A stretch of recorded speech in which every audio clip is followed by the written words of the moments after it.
So what challenges will Harris face in her White House run? Phil Matier put that question to former San Francisco Mayor Willie Brown and Joe Garofoli of the San Francisco Chronicle.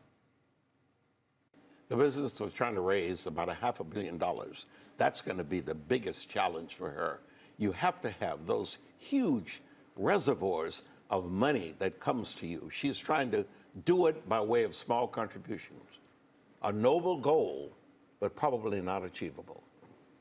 Well, her biggest challenge is that 55% of the American public doesn't know who she is. I mean, we know who she is, but most people don't know. She's in introductory mode right now. But she seems But to be... Joe, that's a good thing. It's better if the public doesn't know you, because you can define yourself when you roll it out. And believe me, she's getting a tremendous amount of help. The press loves her. Yes. I mean, just embraces her like I've not seen anybody embrace. They can also dump on you if you step or misstep. And that's what's coming right now, because she is getting a lot of stories, including written by us, about her time as California's Attorney General, San Francisco's District Attorney. Some of those stories, those liberal positions she took here, may not translate to the rest of America. So that's something she's going to have to contend with. The way in which she conducts herself, when she says, Kamala Harris for the people, it instantly is acceptable and attractive, because it's like Judge Judy and all the other stuff. You don't think of her as a politician. Kamala Harris for the people. That is such a good handle.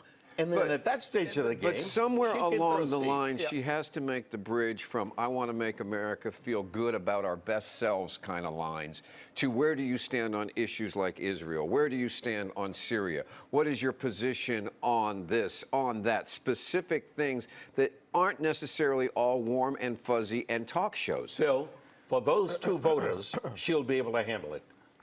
But she also, remember, she's only been a politician for 2 years. She's been a prosecutor for all those other years. But no. Yeah, That's it. I love it. I love it. Joe, you drinking the Kool-Aid. No. That's all we have time for now. Right back to you guys at the desk. He makes a good point with that eye roll there. It's a tough crowd when we film this. Yeah, for sure. So, the question is, we obviously know Kamala Harris here, and we air every soundbite from her ever in D.C. and, nationally. But what about the rest of the country? I mean, I guess, first of all, how well known is she across the rest of the country? And secondly, could a California politician actually take the presidency? Well, so like Joe pointed out, the polls show that she is really not well known, certainly less well known than Bernie Sanders and other candidates or potential candidates. But that's a great question. I mean, can she connect with people in Ohio and in the Rust Belt states, those states Pennsylvania states, you have to be able to win the map. And so that is a big question, because remember, she's not just a Californian, she is a Bay Area native, which is, sort of the California of California. Right. So definitely some issues there, but I'm sure she is getting ready to deal with those. So is the State of the Union address even relevant these days, or is it just a pep rally for whoever's president?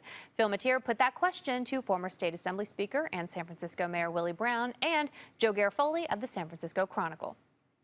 It's a great showcase. What you want to do with the State of the Union is really summarize who you are and what you've been and where you might go. We get and that you want from to the do president so. every day of the year. No, This you one, don't. the one You don't before, get it. the one before. Phil, you don't get it with 9 members of the Supreme Court sitting there in uniform. You don't get it with the Vietnam vet who is the cousin to the Afghanistan vet who is the uncle to the Syria vet. I love it when he goes substantive rather than sentiment.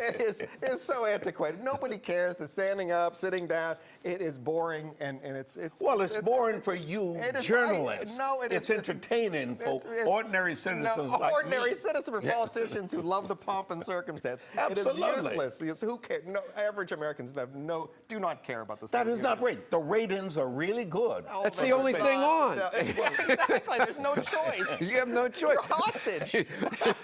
Mayor Brown, when it comes to the State of the Union, how much of it is about the speech and how much of it is your congressperson or your senator getting you a seat in the gallery so you can be part of that? That is the most important part. As a matter of fact, all of your big-time contributors, all of the people who help you get elected and what have you, they've never been to anything comparable, and it costs you nothing to parade them up there.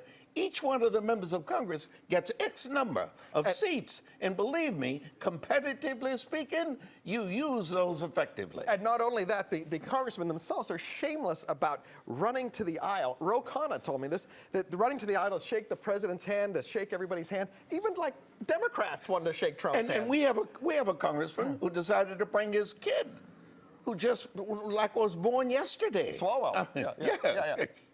So in other words, it's real substance. Okay, that's all we have time for right now. Back to you guys. So would that be a faux pas to bring your child to the State of the Union?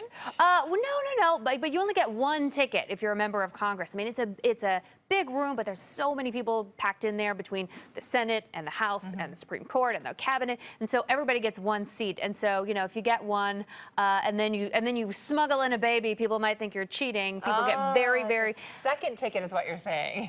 And the people camp out for these things. There's a huge process for even getting people seats. It's a big deal for the people who are trying to come in and get those seats. And I'm not surprised that the president declined the chance to do the speech somewhere else. It really is a bit, aside from funerals and inaugurations, it's the only time you get the Supreme Court, the cabinet, all the members of the Senate and the House together at the same time. And even if viewers don't like it, and maybe journalists don't like it, the president, whoever it is, Enjoys it? definitely likes it. They definitely like it.